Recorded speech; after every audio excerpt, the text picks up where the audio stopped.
माननीय सभासदों, माननीय अध्यक्ष जी,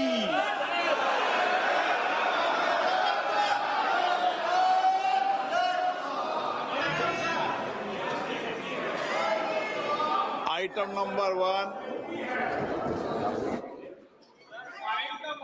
माननीय वित्त मंत्री श्रीमती निर्मला सीतारमन जी।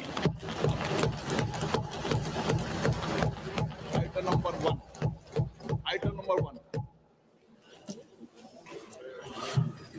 Sir, with your permission, I rise to lay on the table a copy each of the following papers, Hindi and English versions, under Article 281 of the Constitution, Report for 2026 to 2031, Volume 1, Main Report of the 16th Finance Commission. 2.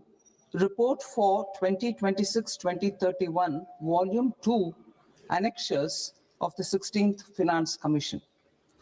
Number 3, explanatory memorandum as to the action taken on the recommendations contained in the above report. Item number 2, माननीय वित्त मंत्री निर्मला सीतारमन जी।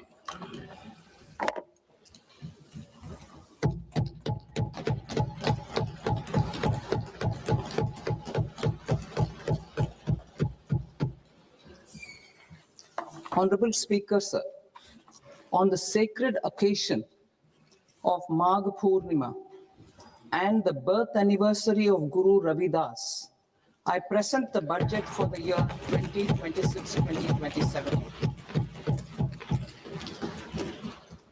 Since we assumed office 12 years ago, India's economic trajectory has been marked by stability, fiscal discipline, sustained growth, and moderate inflation. This is the result of conscious choices we have made, even in times heightened uncertainty and disruption.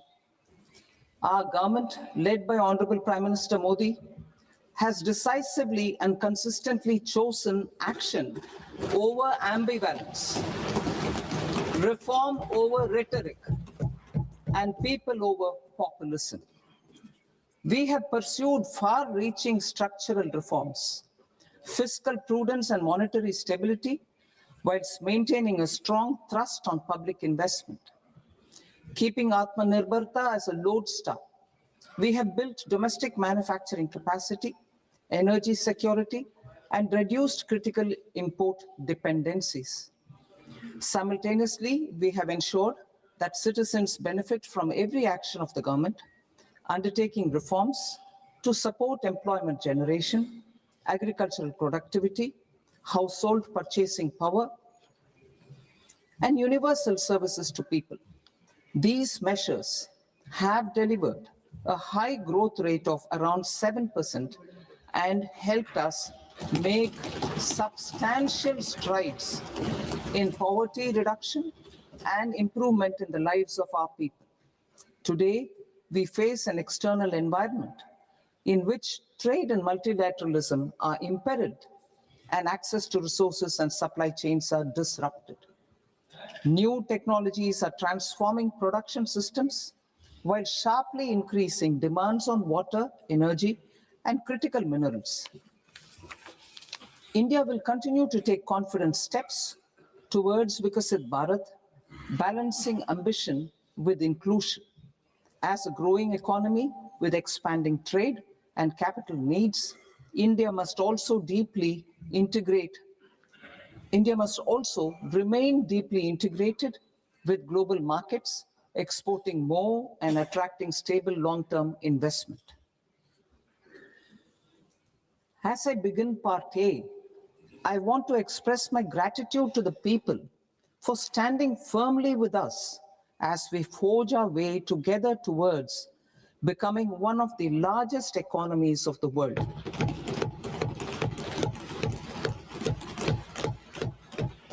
Our aim is to transform aspiration into achievement and potential into performance as we ensure that the dividends of growth reach every farmer, the scheduled caste, the scheduled tribes, the nomads, the youth, the poor, and the women. In Vikasit Bharat Young Leaders Dialogue 2026, several innovative ideas were shared with our Prime Minister, which have inspired many of the proposals, making this a unique Yuva Shakti-driven budget. Our government's sankalp is to focus on our poor, underprivileged, and the disadvantaged. To deliver on this sankalp, and given that this is the first budget prepared in Kartavya Bhavan, we are inspired by three Kartavya. Our first Kartavya is to accelerate and sustain economic growth by enhancing productivity and competitiveness and building resilience to volatile global dynamics. Our second Kartavya is to fulfill aspirations of our people and build their capacity, making them strong partners in India's path to prosperity. Our third Kartavya, aligned with our vision of Sabka Saath, Sabka Vikas, is to ensure that every family, community, region, and sector has access to resources, amenities, and opportunities for meaningful participation. This threefold approach requires a supportive ecosystem. The first requirement is to sustain the momentum of structural reforms, continuous, adaptive, and forward-looking. Second, a robust and resilient financial sector is central to mobilizing savings, allocating capital efficiently, and managing risks. Third, cutting-edge technologies, including AI applications, can serve us as force multipliers for better governance. Reform Express. Our government has undertaken comprehensive reforms towards creating employment, boosting productivity, and accelerating growth. After the Prime Minister's announcement on Independence Day in 2025, over 350 reforms have been rolled out. This includes GST simplification, notification of labor codes, and rationalization of mandatory quality control orders. High-level committees have been formed, and in parallel, the central government is working with the state governments on deregulation and reducing compliance requirements. The Reform Express is well on its way and will maintain its momentum to help us fulfill our Kartavya. I now move to specific proposals. Under our first Kartavya, to accelerate and sustain economic growth, I propose interventions in 6 areas. 1. Scaling up manufacturing in 7 strategic and frontier sectors. 2. Rejuvenating legacy industrial sectors. 3. Creating champion MSMEs. 4. Delivering a powerful push for infrastructure. 5. Ensuring long-term security and stability. And 6. Developing city economic regions. Scaling up of manufacturing in 7 strategic and frontier sectors. Biopharma Shakti, meaning biopharma strategy for health advancement through knowledge, technology, and innovation. India's disease burden is observed to be shifting towards non-communicable diseases like diabetes, cancer, and autoimmune disorders. Biologic medicines are key to longevity and quality of life at affordable costs. To develop India as a global biopharma manufacturing hub,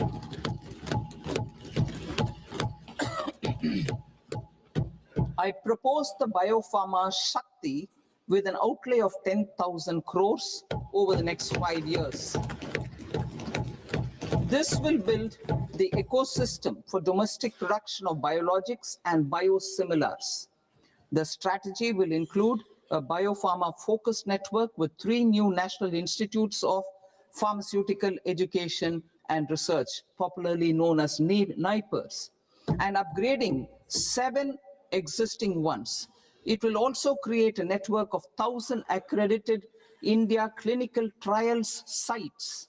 We propose to strengthen the Central Drug Standard Control Organization to meet global standards and approve timeframes through approval timeframes through a dedicated scientific review cadre and specialists.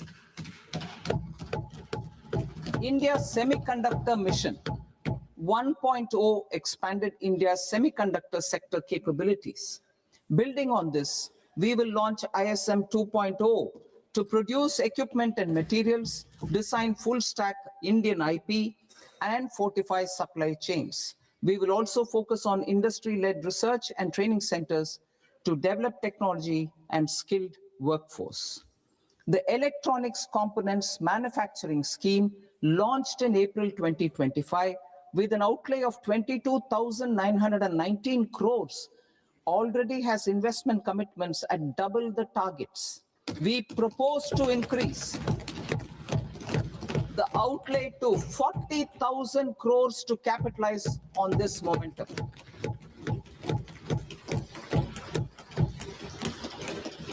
A scheme for rare earth permanent magnets was launched in 2025 November. We now propose to support the mineral-rich states of Odisha, Kerala, Andhra Pradesh, and Tamil Nadu to establish dedicated rare earth corridors to promote mining, processing, research, and manufacturing. To enhance domestic chemical production and reduce import dependency, we will launch a scheme to support states in establishing 3 dedicated chemical parks through challenge route on a cluster-based plug-and-play model. Strong capital goods.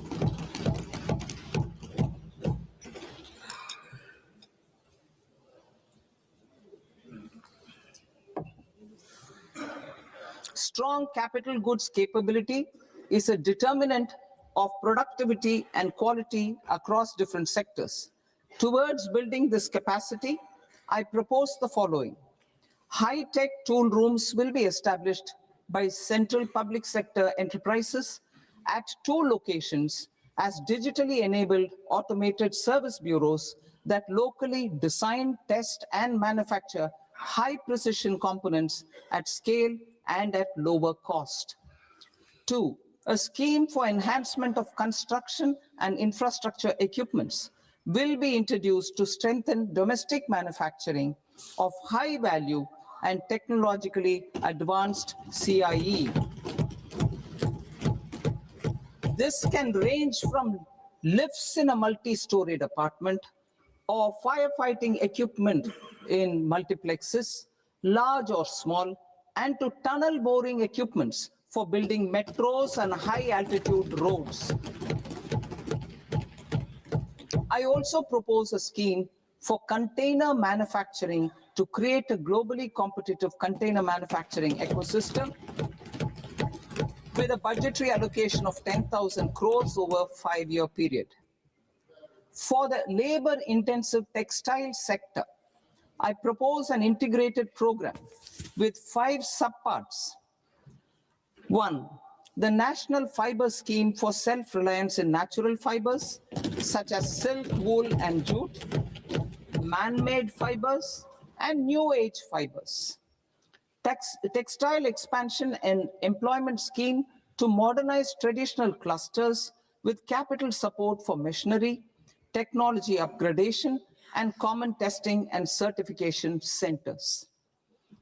3, the National Handloom and Handicraft Program to integrate and strengthen existing schemes and ensure targeted support for weavers and artisans.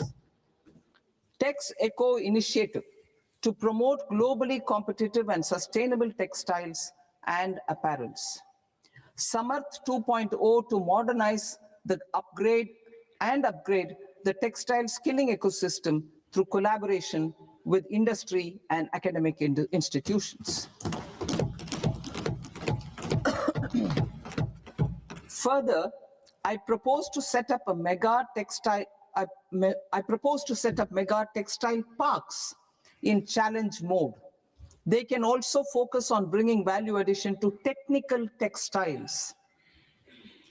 I propose to launch the Mahatma Gandhi Gram Swaraj initiative to strengthen khadi, handloom, and handicrafts.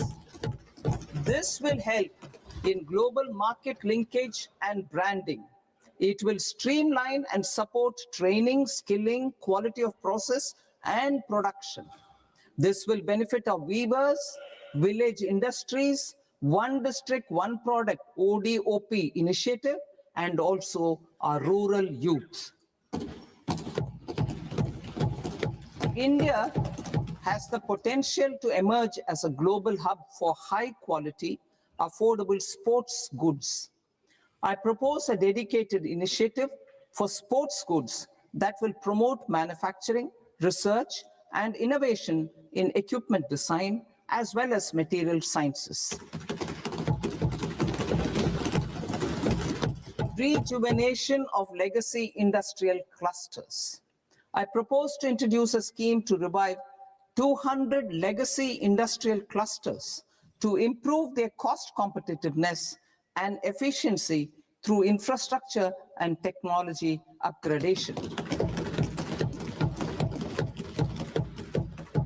Creating champion SMEs and supporting micro enterprises.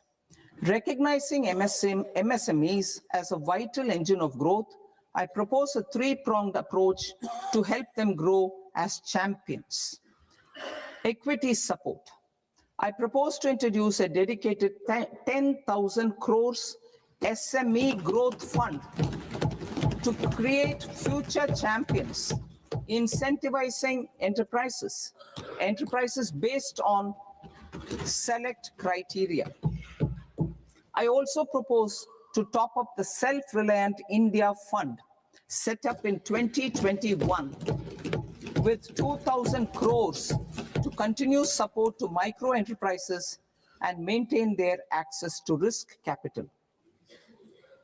Liquidity support. With TREDS, more than 7 lakh crore has been made available to MSMEs. To leverage its full potential, I propose 4 measures. 1, mandate TREDS as the transaction settlement platform for all purchases from MSMEs by CPSEs, serving as a benchmark for other corporates. 2, introduce a credit guarantee support mechanism through CGTMSE for invoice discounting on TREDS platform. 3, link GEM with TREDS for sharing information with financiers about government purchases from MSMEs, encouraging cheaper and quicker financing. 4, introduce TREDS receivables as asset-backed securities, helping develop a secondary market, enhancing liquidity and settlement of transactions. Professional support. Government will facilitate professional institutions such as the ICAI, ICSI, ICMAI to design short-term modular courses and practical tools to develop a cadre of corporate mitras, especially in Tier 2 and Tier 3 towns. These accredited para-professionals will help MSMEs meet compliance requirements at affordable costs. Infrastructure. During this past decade, our government has undertaken several initiatives for large-scale enhancement of public infrastructure, including through new financing instruments such as Infrastructure Investment Trust (InvITs) and Real Estate Investment Trust (REITs), and institutions like NIIF and NABFID. We shall continue to focus on developing infrastructure in cities with over 5 lakh population, that is tier 2, tier 3 cities, which have expanded to become growth centers.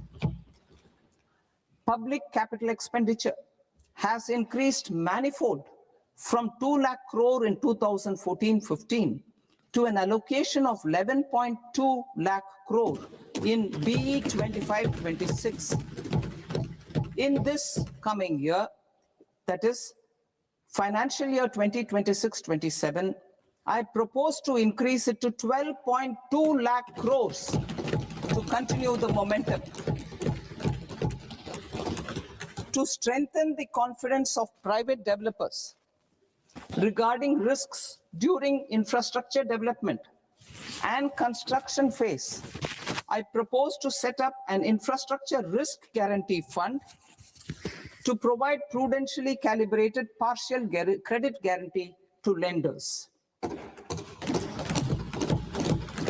Over the years, rights have emerged as a successful instrument for asset monetization. I propose to accelerate recycling of significant real estate assets of the CPSEs through the setting up of dedicated rights.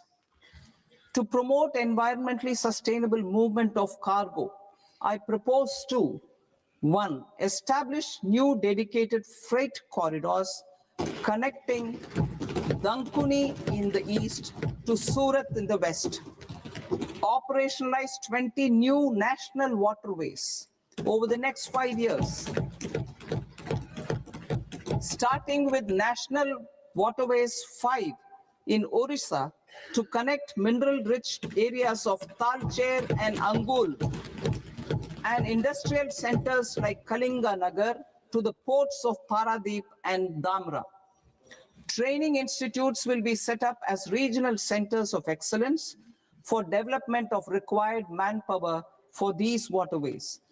This will benefit youth in the entire stretch of the waterways to train and acquire skills.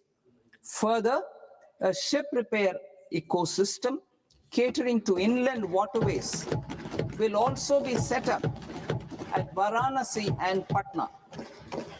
And C, launch a coastal cargo promotion scheme for incentivizing a modal shift from rail to road to increase the share of inland waterways and coastal shipping from 6% to 12% by 2047. To enhance last mile and remote connectivity and promote tourism, I propose to give incentives to indigenize manufacturing of seaplanes. A seaplane VGF scheme will be also introduced to provide support for operations. Carbon capture, utilization and storage. Aligning with the roadmap launched in December 2025, the carbon capture,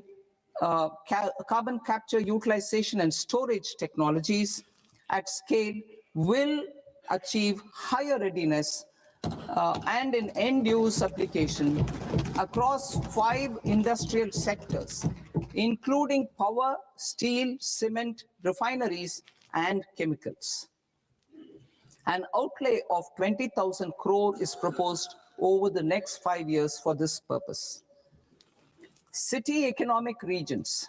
Cities are India's engines of growth, innovation, and opportunities. We shall now focus on tier 2, tier 3 cities, and even temple towns, which need modern infrastructure and basic amenities.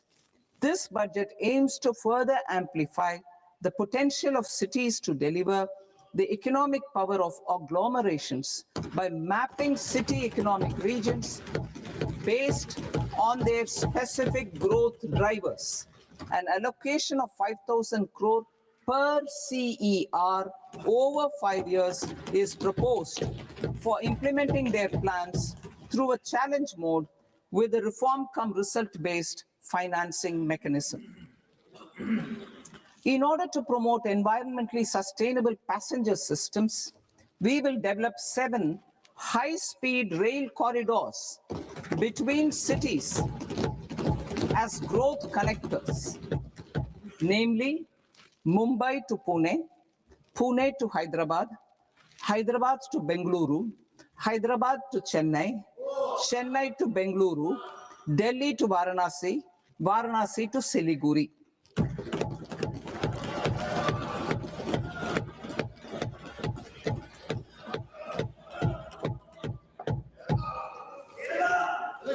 Financial sector. The Indian banking sector today is characterized by strong balance sheet, historic highs in profitability, improved asset quality, and coverage exceeding 98% of villages in the country. At this juncture, we are well placed to futuristically evaluate the measures needed to continue on the path of reform-led growth of this sector. I propose setting up a high-level committee on banking for Vikasit Bharat. High-level committee on banking for Vikasit Bharat to comprehensively review the sector and align it with India's next phase of growth, while safeguarding financial stability, inclusion, and consumer protection. The vision for NBFCs for Vikasit Bharat has been outlined with clear targets for credit disbursement and technology adoption in order to achieve scale and improve efficiency in the public sector NBFCs. As a first step, it is proposed to restructure the Power Finance Corporation and Rural Electrification Corporation. I propose a comprehensive review of the foreign exchange management non-debt instruments rules to create a more contemporary, user-friendly framework for foreign investments consistent with India's evolving economic priorities. Corporate bond market. I propose to introduce a market-making framework with suitable access to funds and derivatives on corporate bond indices. I also propose to introduce total return swaps on corporate bonds. Municipal bonds. To encourage the issuance of municipal bonds of higher value by larger cities, I propose an incentive of 100 crore rupees for a single bond issuance. 100 crore rupees for a single bond issuance of more than 1,000 crore. The current scheme under Amrit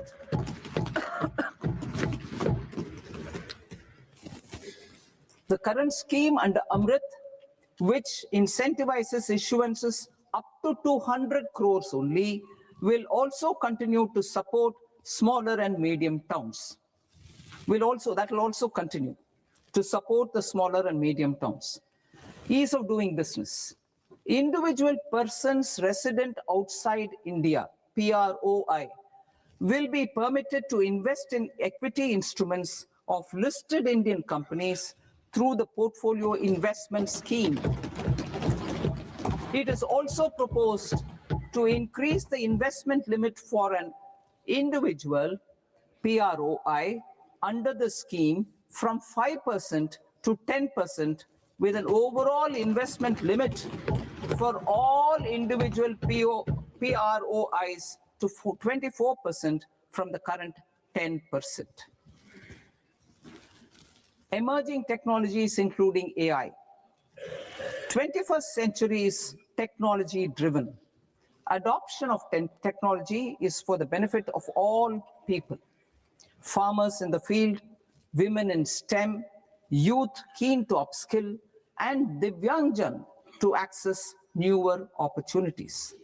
The government has taken several steps to support new technologies through AI Mission, National Quantum Mission, Anusandhan National Research Fund, and Research and Development and Innovation Fund. Our second kartavya is to fulfill aspirations and build capacities. Close to 25 crore individuals have come out of multi-dimensional poverty through a decade of our government's sustained and reform-oriented efforts.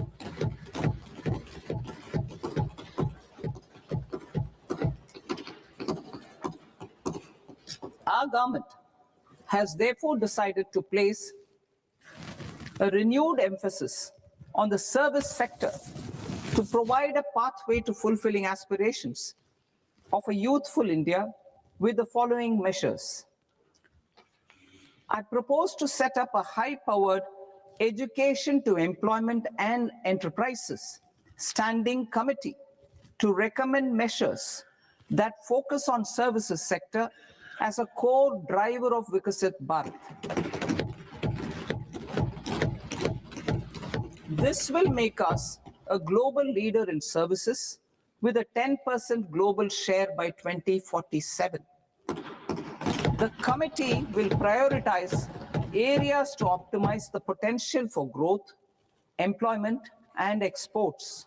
They will also assess the impact of emerging technologies, including AI, on jobs and skill requirements and propose measures thereof.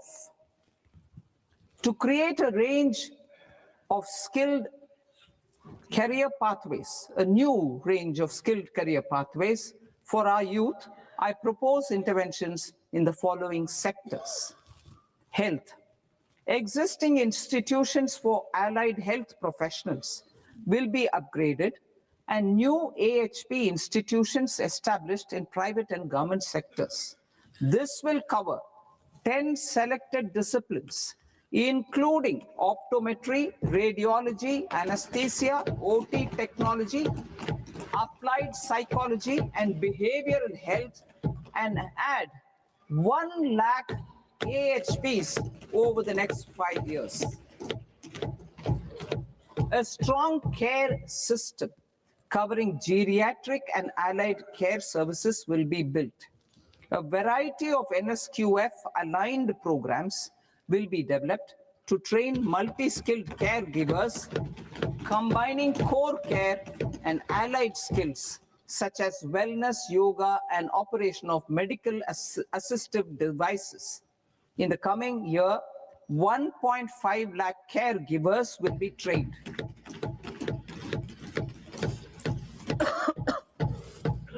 Hubs for medical value tourism. To promote India as a hub for medical tourism services, I propose to launch a scheme to support states in establishing 5 regional medical hubs in partnership with the private sector. These hubs will serve as integrated healthcare complexes that combine medical, educational, and research facilities. They will have Ayush centers, medical value tourism facilitation centers, and infrastructure for diagnostics, post-care, and rehabilitation. These hubs will provide diverse opportunities, job opportunities for health professionals, including doctors and AHPs. Ancient Indian yoga, already respected in several parts of the world, was given a mass global recognition when Honorable Prime Minister took it to the UN. Post-COVID, Ayurveda gained a similar global acceptance and recognition. Exporting quality Ayurveda products helps farmers who grow the herbs and youth who process the products. To meet growing global demand, a few more steps are being taken. I propose to, 1, set up 3 new All India Institutes of Ayurveda. 2, upgrade Ayush pharmacies and drug testing labs for higher standards of certification ecosystem and make available more skilled personnel. 3, upgrade the WHO Global Traditional Medicine Center in Jamnagar to bolster evidence-based research, training, and awareness for traditional medicine. Animal husbandry. Livestock contributes to close to 16% of farm income including of poor and marginal households. To scale up availability of veterinary professionals by more than 20,000, I propose to roll out a loan-linked capital subsidy support scheme for establishment of veterinary and para-veterinary colleges, veterinary hospitals, diagnostic laboratories, and breeding facilities in private sector. Collaboration between Indian and foreign institutions will also be facilitated. Orange economy. India's animation, visual effects, gaming and comics sector, AVGC sector, is a growing industry projected to require 2 million professionals by 2030. I propose to support the Indian Institute of Creative Technologies, Mumbai, in setting up AVGC content creator labs in 15,000 secondary schools all over the country and 500 colleges. The Indian design industry is expanding rapidly, and yet there is a shortage of Indian designers. I propose to establish, through challenge route, a new National Institute of Design to boost design education and development in the eastern region of India. Education. Our government will support states through challenge route in creating 5 university townships in the vicinity of major industrial and logistics corridors. These planned academic zones will host multiple universities, colleges, and research institutions, skill centers, and residential complexes. In higher education, STEM institutions, prolonged hours of study and laboratory work pose some challenges for girl students. Through VGF, viability gap funding and capital support, one girls' hostel will be established in every district.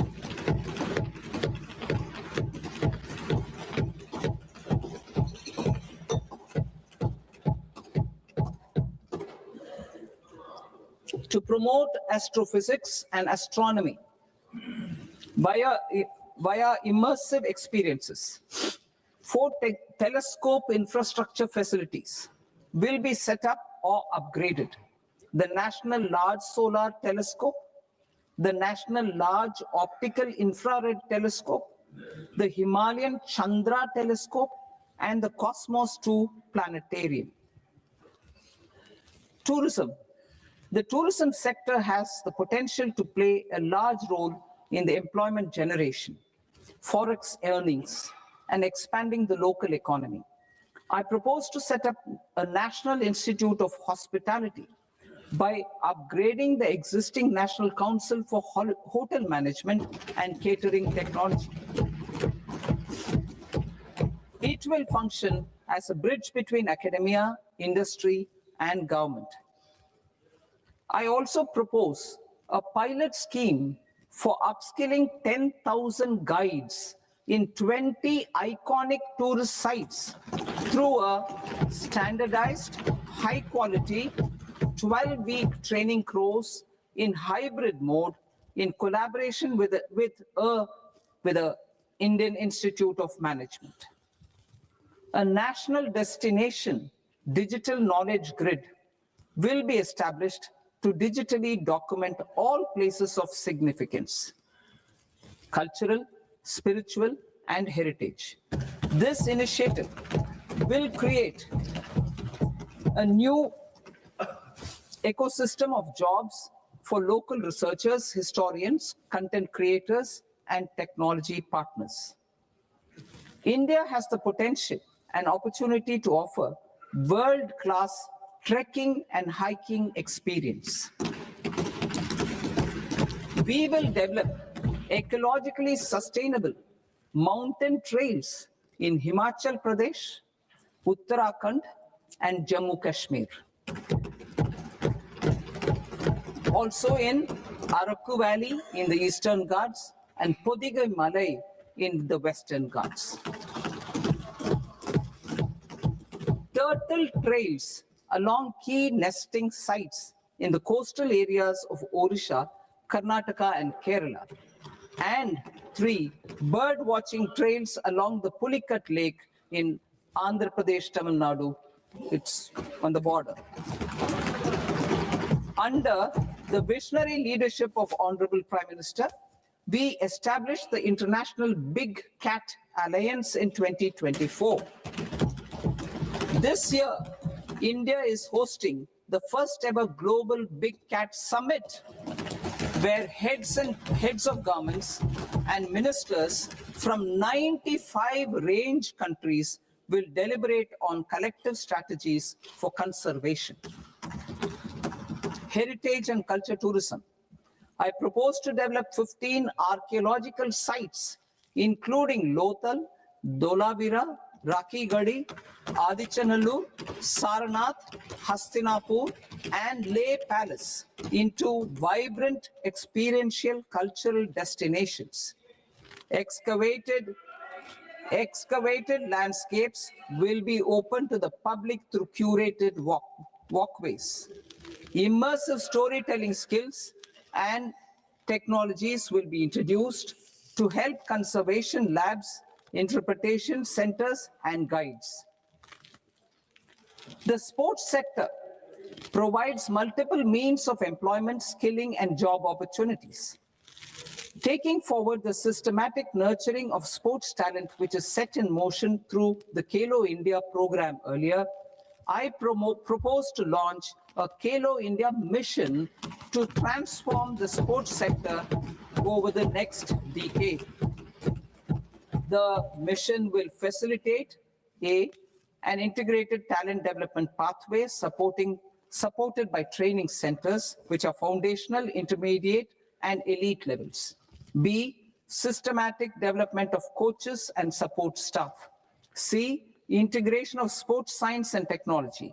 D, competitions and leagues to promote sports culture and provide platforms. And E, development of sports infrastructure for training and competition. Our third Kartavya aligns with our vision of Sabka Saath, Sabka Vikas towards Vikasit Bharat.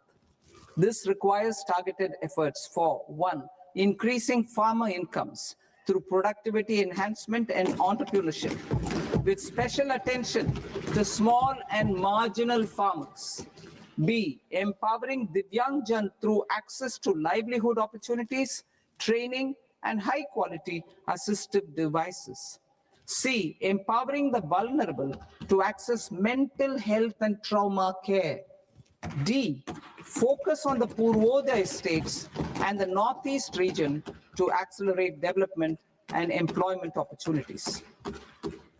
Fisheries. We will undertake initiatives for integrated development of 500 reservoirs and Amrit Sarovars. 2, strengthen the fisheries value chain in coastal areas and enable market linkages involving startups and women-led groups together with fish farmer producer organizations. Animal husbandry.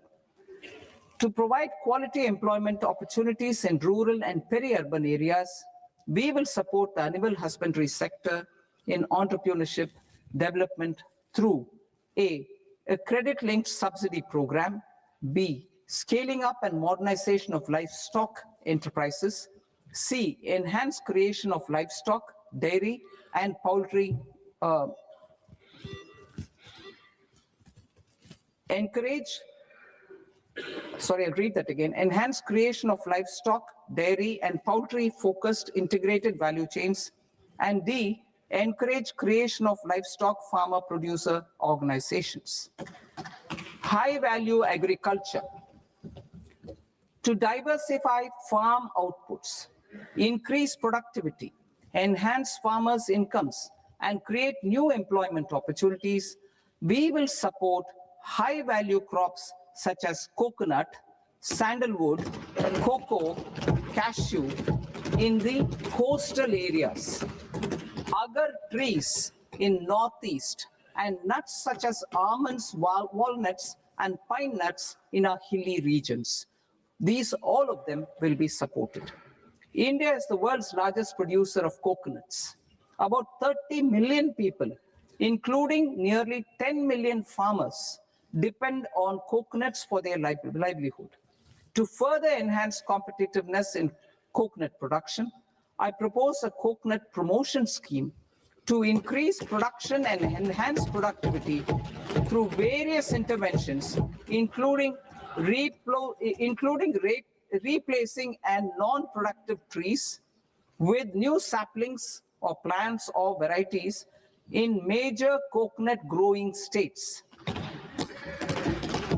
A dedicated program is proposed for Indian cashew and cocoa to make India self-reliant in raw cashew and coconut production and processing, enhance export competitiveness, and transform Indian cashew and Indian cocoa into premium global brands by 2030. Sandalwood. Sandalwood is closely linked to India's social and cultural heritage. Our government will partner with state governments to promote focused cultivation and post-harvest processing to restore the glory of the Indian sandalwood ecosystem, to rejuvenate old, low-yielding orchards, and expand high-density cultivation of walnuts, almonds, and pine nuts. We will support a dedicated program to enhance farmer incomes and in bringing value addition by engaging youth. Bharat Vistar, that is virtually integrated system to access agricultural resources. I propose to launch Bharat Vistar, a multilingual AI tool that shall integrate the AgriStack portals and the ICAR package on agricultural practices with AI systems. This will enhance farm productivity, enable better decisions for farmers, and reduce risk by providing customized advisory support. She Marts for rural women-led enterprises. Building on the success of Lakpati Didi program, I propose to help women take the next step from credit-linked livelihoods to being owners of enterprises. Self-help entrepreneur, She Marts will be set up as community-owned retail outlets within the cluster-level federations through enhanced and innovative financing instruments. Empowering Divyangjan. Divyangjan Kaushal Yojana. Information technology, AVGC sectors, hospitality and food and beverages sectors often offer task-oriented and process-driven roles which are suitable for Divyangjan. We will ensure dignified livelihood opportunities through industry-relevant and customized training specific to each Divyangjan group. Divyang Sahara Yojana. Timely access to high-quality assistive devices for all eligible Divyangjan is a fundamental need. I propose to, 1, support the Artificial Limbs Manufacturing Corporation of India, ALIMCO, to set up and to scale up production of assistive devices, invest in R&D and AI integration, strengthen PM Divyasha Kendras, and support setting up of assistive technology marts as modern retail style centers where Divyangjan and senior citizens can see, try, and purchase assistive products. Reaffirming our commitment to mental health and trauma care. There are no national institutes for mental health care in North India.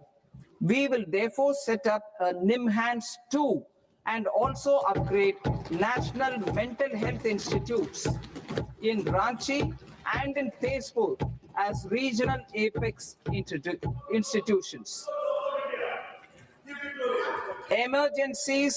expose families, particularly the poor and vulnerable, to unexpected expenditure.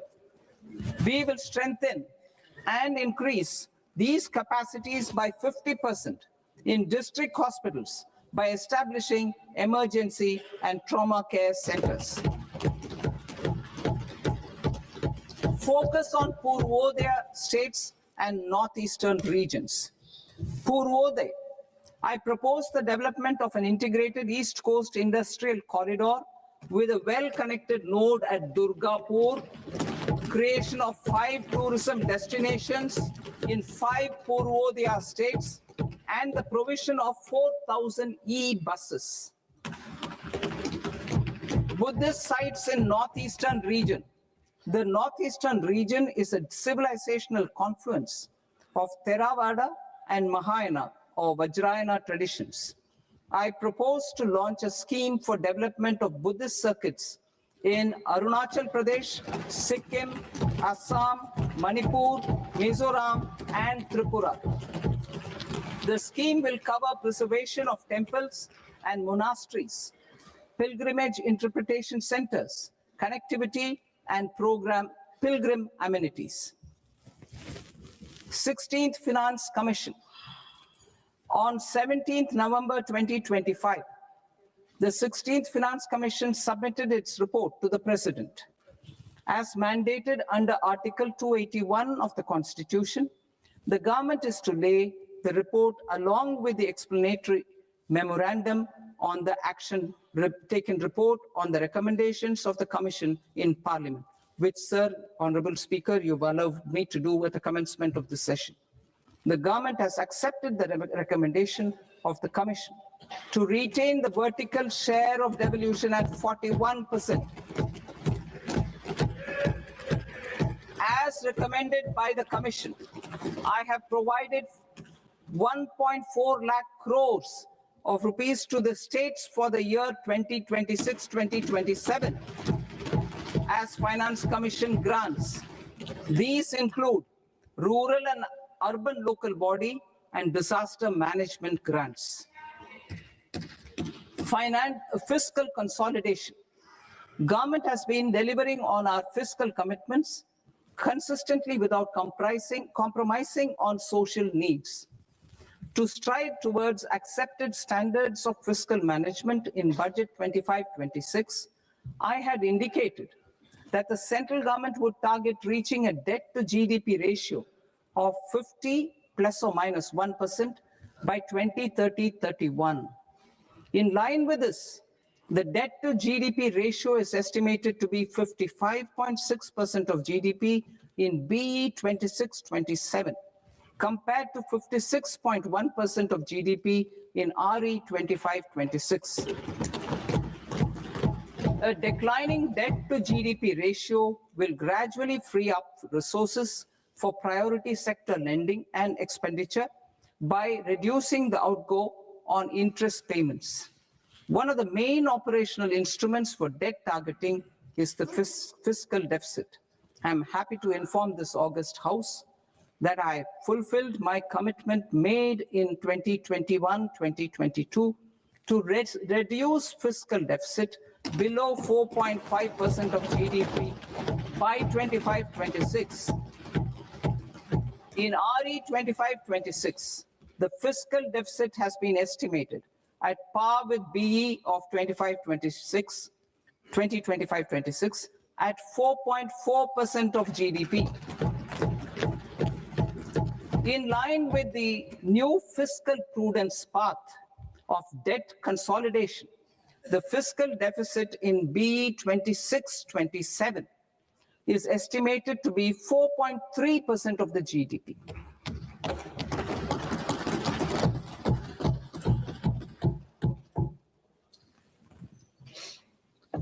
The revised estimates of the non-debt receipts are 34 lakh crore rupees, of which the center's net tax receipts are 26.7 lakh crore. The revised estimate of the total expenditure is 49.6 lakh crore rupees, of which the capital expenditure is about 11 lakh crores. Budget estimates 2026 to 2027. Coming to 26-27, the non-debt receipts and the total expenditure are estimated as 36.5 lakh crore and 53.5 lakh crore respectively. The centre's net tax receipts are estimated at 28.7 lakh crore rupees. To finance the fiscal deficit, the net market borrowings from dated securities are estimated at 11.7 lakh crore rupees. The balance financing is expected to come from small savings and other sources. The gross market borrowings are estimated at 17.2 lakh crore rupees. I'll now move to Part B. Part B, direct taxes.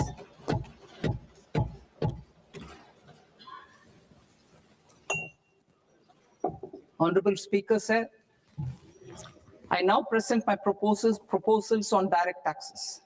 New Income Tax Act. In July 2024, I announced a comprehensive review of the Income Tax Act 1961. This was completed in a record time, and the Income Tax Act 2025 will come into effect from 1st April 2026. The simplified income tax rules and forms will be notified shortly, giving adequate time to taxpayers to acquaint themselves with its requirements. The forms have been redesigned such that ordinary citizens can comply without difficulty. Ease of living. I propose that any interest awarded by the Motor Accident Claims Tribunal to a natural person will be exempt from income tax, and any TDS on this account will be done away with. I propose to reduce TCS rate on the sale of overseas tour program package from the current 5% and 20% to 2% without any stipulation of amount. I propose to reduce TCS rate for pursuing education and for medical purposes under the Liberalized Remittance Scheme, popularly known as LRS, from 5% to 2%. Supply of manpower services is proposed to be specifically brought within the ambit of payment to contractors for the purpose of TDS to avoid ambiguity. Thus, TDS on these services will be at the rate of either 1% or 2% only. I propose a scheme for small taxpayers, wherein a rule-based automated process will enable obtaining a lower or nil deduction certificate instead of filing an application with the assessing officer. For the ease of taxpayer holding securities in multiple companies, I propose to enable depositories to accept Form 15G or Form 15H from the investor and provide it directly to various relevant companies. I propose to extend time available for revising returns from 31st December to up to 31st March with the payment of a nominal fee. I also propose to stagger the timeline for filing of tax returns. Individuals with ITR 1 and ITR 2 returns will continue to file till 31st July, and non-audit business cases or trusts are proposed to be allowed time till 31st August. TDS on sale of immovable property by a non-resident is proposed to be deducted and deposited through resident buyers and his or her PAN-based challan instead of requiring a TAN, which is a temporary accounting number. To address practical issues of small taxpayers like students, young professionals, tech employees, relocated NRIs, and such others, I propose to introduce a one-time 6-month foreign asset disclosure scheme for these taxpayers to disclose income or assets below a certain size. This scheme would be applicable for two categories of taxpayers, namely A, who did not disclose their overseas income or assets, and B, who disclosed their overseas income and or paid due tax but could not declare the asset acquired. For category A, the limit of undisclosed income or asset is proposed to be up to 1 crore rupees. They need to pay 30% of fair market value of asset or 30% of undisclosed income as tax and 30% as additional income tax in lieu of penalty, and would thereby get immunity from prosecution. For category B, asset value is proposed to be up to 5 crore rupees. Here, immunity from both penalty and prosecution will be available with a payment of fee of 1 lakh rupees. Rationalizing penalty and prosecution. Multiplicity of proceedings are hindrance to the ease of doing business. I propose to integrate assessment and penalty proceedings by way of a common order for both. There will be no interest liability on the taxpayer on the penalty amount for the period of appeal before the first appellate authority, irrespective of the outcome of appeal process. Further,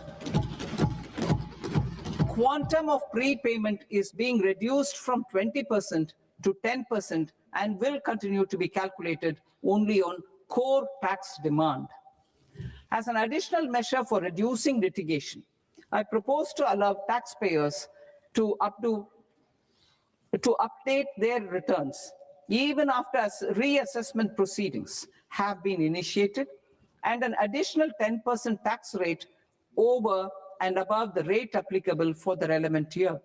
The assessing officer will then use only this updated return in his proceedings. There is already a framework for immunity from penalty and prosecution in the cases of underreporting. I propose to apply this framework for immunity to misreporting too. However, in such a case, the taxpayer will need to pay 100% of the tax amount as an additional income tax over and above the tax and interest due. Penalties for certain technical defaults, such as failure to get accounts audited, non-furnishing of transfer pricing audit report, and default in furnishing statement for financial transactions are proposed to be converted into fee.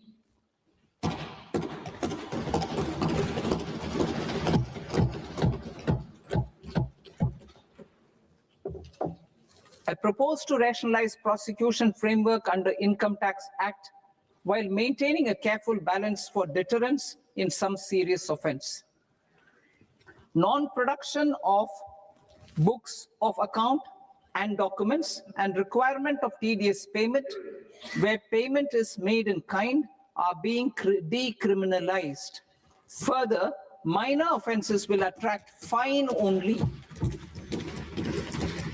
The remaining prosecutions will be graded commensurate with the quantum of offense.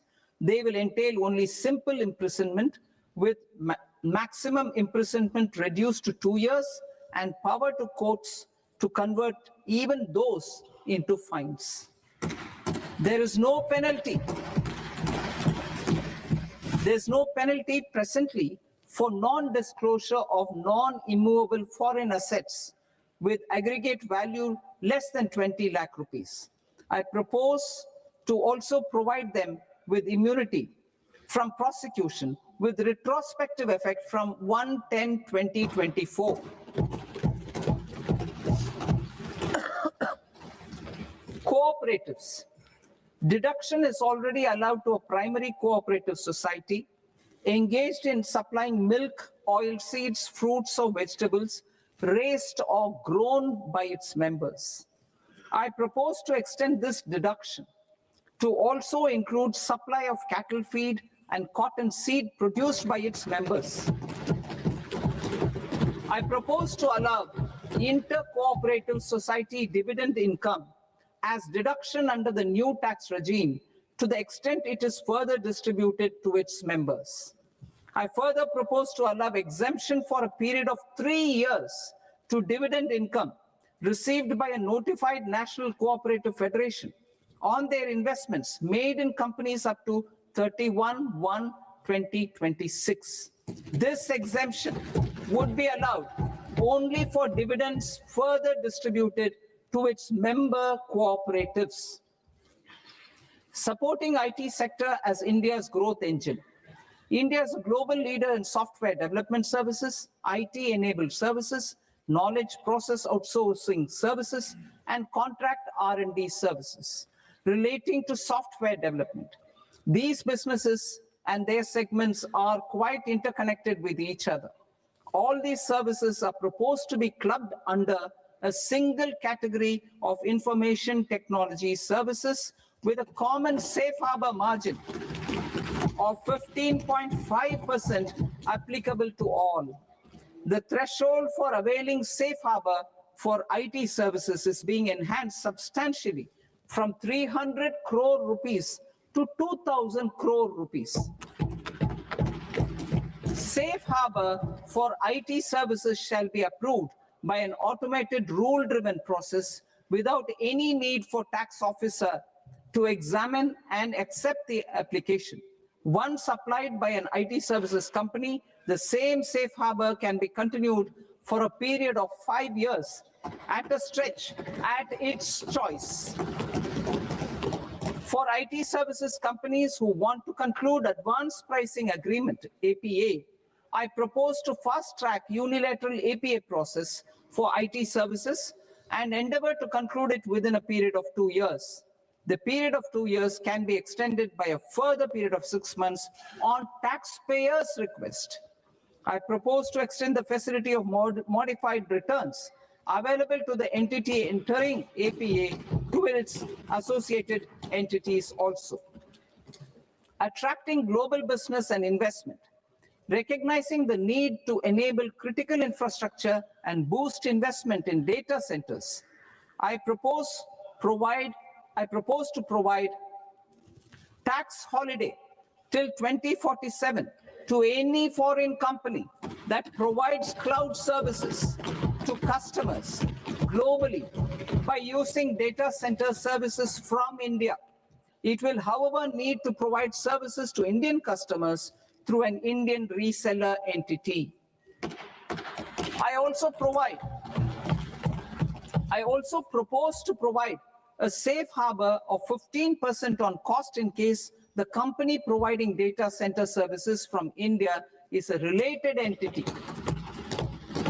To harness the efficiency of just-in-time logistics for electronic manufacturing, I propose to provide safe harbor to non-residents for component warehousing in a bonded warehouse at a profit margin of 2% of the invoice value. The resultant tax of about 0.7% will be much lower than in competing jurisdictions.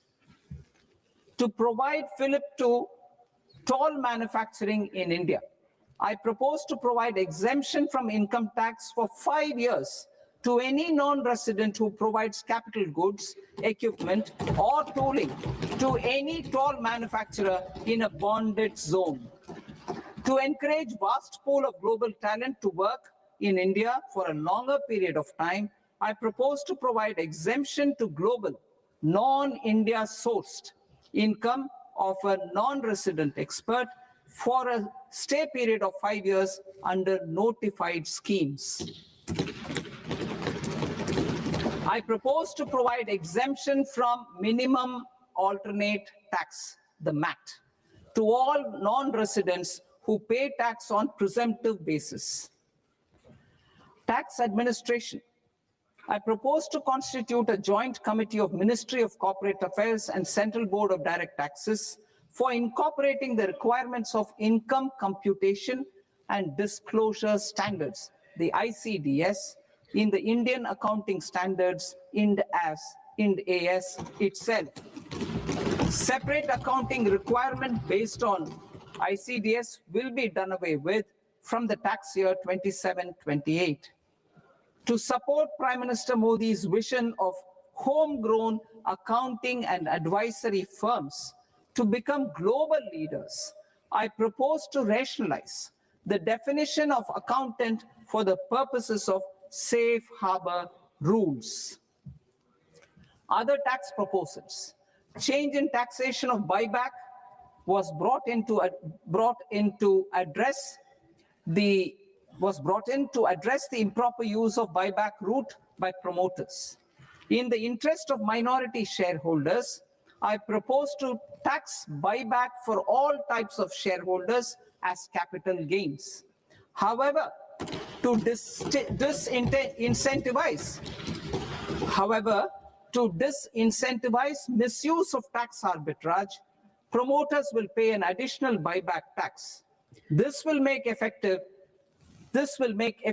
tax 22% for corporate promoters. For non-corporate promoters, the effective tax will be 30%. TCS rate for sellers of specific goods, namely alcoholic liquor, scrap, and minerals, will be rationalized to 2%, and that on tendu leaves will be reduced from 5% to 2%. I propose to raise the STT on futures to 0.05% from the present 0.02%. STT on options premium and exercise of options are both proposed to be raised to 0.15% from the present rate of 0.1% and 0.125% respectively. We reformed the taxation landscape for corporates in 2019 by providing them a simplified regime with lower tax rate so that they could productively focus on business rather than on claim of deductions and exemptions. To encourage companies to shift to the new regime, set off of brought forward MAT credit, minimum alternate tax credit, is proposed to be allowed to companies only in the new regime.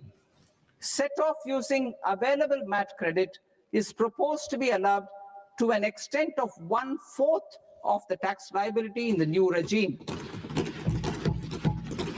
MAT is proposed to be made final tax, so there will be no further credit accumulation from 1st April 2026. In line with this change, the rate of final tax is being reduced to 14% from the current MAT rate of 15%. The brought forward MAT credit of taxpayers accumulated till 30th March 2026 will continue to be available to them for set off as above. Indirect taxes. I shall now take up proposals related to indirect taxes. My proposals for customs and central excise aim to further simplify the tariff structure, support domestic manufacturing, promote export competitiveness, and correct inversion in duty. To continue weeding out long continuing customs duty exemptions, I propose to remove certain exemptions on items which are being manufactured in India or where the imports are negligible. Similarly, to further simplify the process of ascertaining the rate of duty applicable on a particular item, I propose to incorporate certain effective rates in various customs notifications to the tariff schedule itself. I shall now take up sector-specific proposals. Promotion of exports of marine, leather, and textile products. I propose to increase the limit for duty-free imports of specified inputs used for processing seafoods for export from the current 1% to 3% of FOB value of the previous year's export turnover. I also propose to allow duty-free imports of specified inputs, which is currently available for exports of leather or synthetic footwear, to exports of shoe uppers as well. I propose to extend the time period for export of final product from the existing 6 months to 1 year for exporters of leather or textile garments, leather or synthetic footwear, and other leather products. Energy transition and security.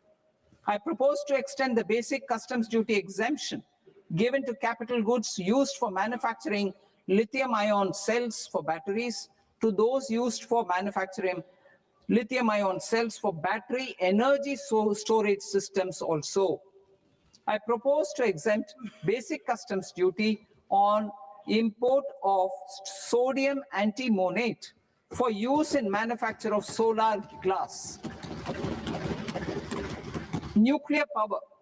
I propose to extend the existing basic customs duty exemption on imports of goods required for nuclear power projects till the year 2035 and expand it for all nuclear plants irrespective of their capacity. Critical minerals. It is proposed to provide basic customs duty exemption to the import of capital goods required for the processing of critical minerals in India. Biogas blended CNG. I propose to exclude the entire value of biogas while calculating the central excise duty payable on biogas blended CNG. Civil and defense aviation. I propose to exempt basic customs duty on components and parts required for the manufacture of civilian training and other aircrafts. It is proposed to exempt basic customs duty on raw materials imported for the manufacture of parts of aircraft to be used in maintenance, repair, or overall requirements by units in the defense sector. Electronics. To deepen value addition in the consumer electronics sector, I propose to exempt basic customs duty on specified parts used in the manufacture of microwave ovens.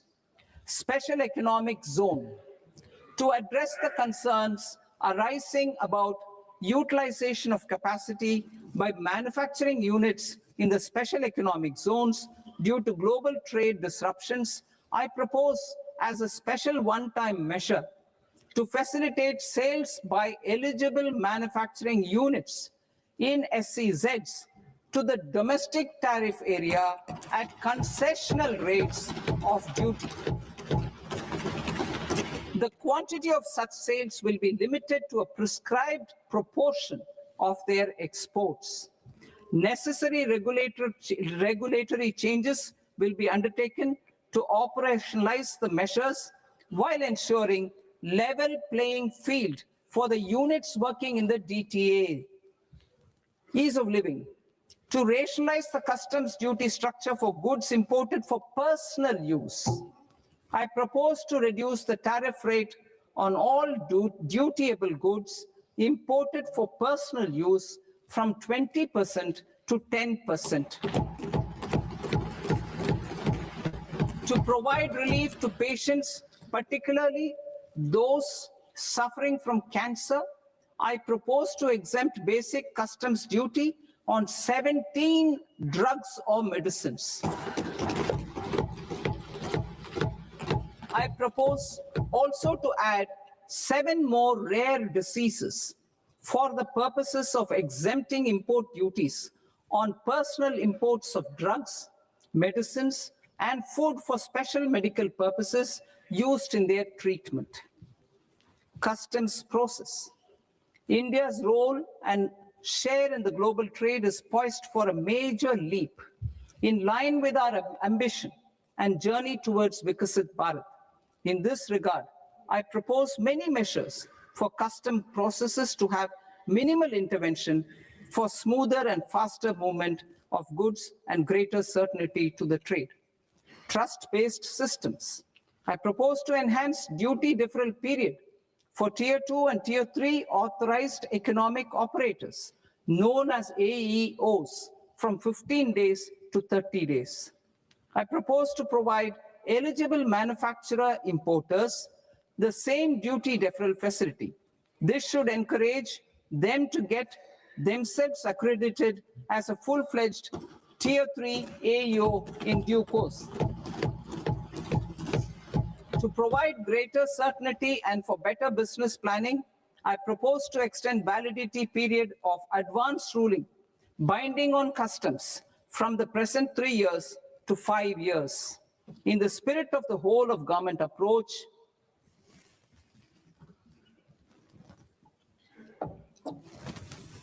government agencies will be encouraged to leverage AEO accreditation for preferential treatment in clearing their cargo.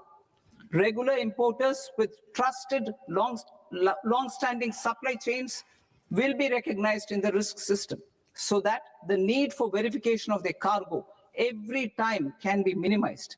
Export cargo using electronic sealing. Export cargo using electronic sealing will be provided through clearance from the factory premises to the ship. For import of goods not needing any compliance, filing of bill of entry by a trusted importer and arrival of goods will automatically notify customs for completing their clearance formalities. This will enable goods to be released immediately on arrival. The customs warehouse framework will be transformed into a warehouse operator-centric system with a self-declarations, electronic tracking, and risk-based audit. These reforms will move away from the current system of officer-dependent approvals and reduce transaction delays and compliance costs. Ease of doing business. Approvals required for cargo clearance from various government agencies will be seamlessly processed through a single and interconnected digital window by the end of the financial year. Processes involved in clearance of food, drugs, plant, and animal and wildlife products, accounting for about 70% of interdicted cargo, will be operationalized on this system by April 2026 itself. For goods not having any compliance requirement, clearance will be done by customs immediately after online registration is completed by the importer, subject to the payment of duty.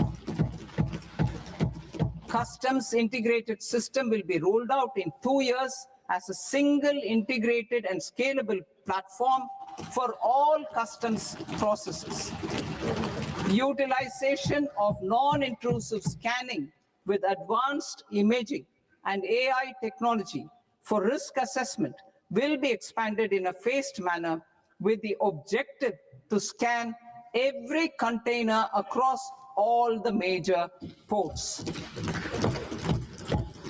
New export opportunities to support Indian fishermen to fully harness the economic value of marine resources beyond our territorial waters. The following measures will be taken. A, fish catch by an Indian fishing vessel in exclusive economic zone or on the high seas will be made free of duty. Landing of such fish on foreign port will be treated as export of goods. Safeguards will be put in place to prevent misuse during fish catch, transit, or transshipment. To support aspirations of India's small businesses, artisans, and startups to access global markets through e-commerce, I am pleased to announce complete removal of the current value cap of 10 lakh rupees per consignment on courier exports. In addition, handling of rejected and returned consignments will be improved with effective use of technology for identifying such consignments.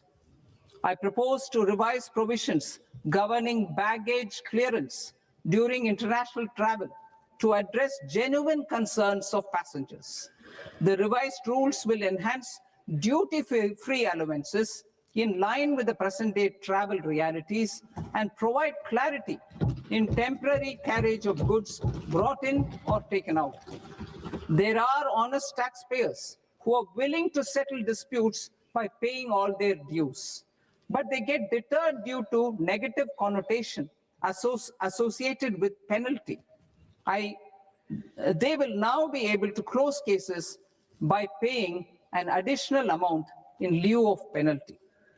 Honorable Speaker, sir, with this, I commend the budget to this august House. Jai Hind.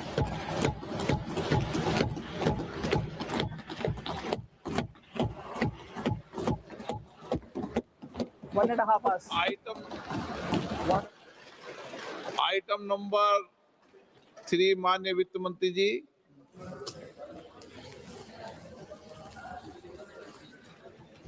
Item number 2, sir. 3। 3. Sir, with your permission, I rise to lay on the table of the the following statements under Section 3, 1 of the Fiscal Responsibility and Budget Management Act of 2003, medium-term fiscal policy cum fiscal policy strategy statement, and macroeconomic framework statement. Item number 4 माननीय वित्त मंत्री जी। Sir, with your permission, I move for leave to introduce the Finance Bill 2026. प्रश्न ये कि विधेयक को पुनर्स्थापित करने की अनुमति प्रदान की जाए। जो सदस्य इस पक्ष में हाँ गए, जो सदस्य विरोध में ना गए, मेरे विचार में निर्णय हाँ वालों के पक्ष में, हाँ वालों के पक्ष में अनुमति प्रदान की जाती है। माननीय मंत्री जी, अब विधेयक पूरे स्थापित करें। Sir, I introduce the bill. माननीय सदस्यगण, आपको सूचित किया जाता है कि माननीय वित्त मंत्री जी के बजट भाषण की कॉपी पब्लिकेशन काउंटर पर ली जाती है। बजट भाषण और बजट से संबंधित दस्तावेज आपके मोबाइल फोन और मेंबर पोर्टल्स पर ही उपलब्ध है। सभा की कार्रवाई कल सोमवार